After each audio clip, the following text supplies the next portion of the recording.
England ठारू 125 run बड़ व्यवधान हारिला भारत।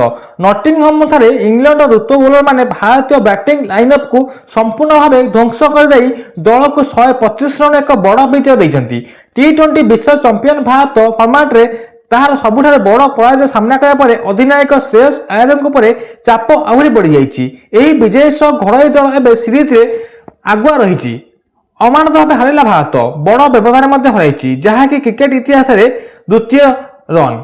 नटिंघम ठारे टी20 विश्व चैंपियन भारत को मात देइछि इंग्लैंड बड़ व्यवधान रे। टी20 इतिहास रे भारत सबुठारे बड़ पराजय भोगी। नटिंघम में खेला भारत एवं इंग्लैंड मध्य तृतीय टी20 मैच को इंग्लैंड द्रुत बॉलर माने जोफ्रा आर्चर और जोश टोंग भारत बैटिंग अंटा भांगी देइछन्ति, जहां फल कि इंग्लैंड 125 रन मैच जीति नेछि। टीम अधिनायक श्रेयस अय्यर खराब फॉर्म में चिंता बढ़ाई एवं कैप्टेन भाव से निजर प्रथम विजय अपेक्षा रही।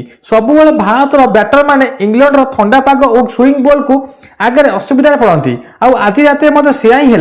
यही मैच रे प्रथम बैटिंग कर इंग्लैंड 20 ओवर 7 विकेट हराई 201 रन एक बड़ स्कोर करथिला।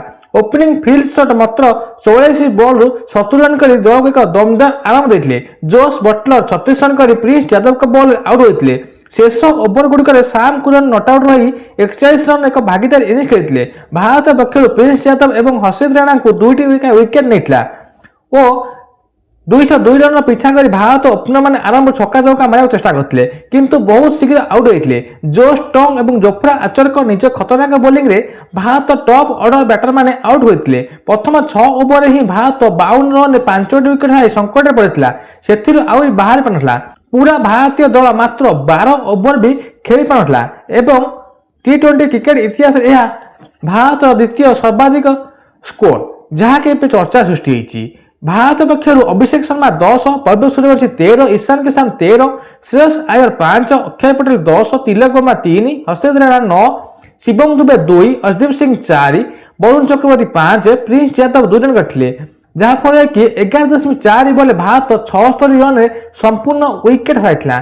202 रन इंग्लैंड स्कोर को पिछा कर 125 रन तृतीय टी20 मैच को भारत परास्त कर इंग्लैंड यही मैच को विजय पर 2-0 अग्रणी लाभ कर।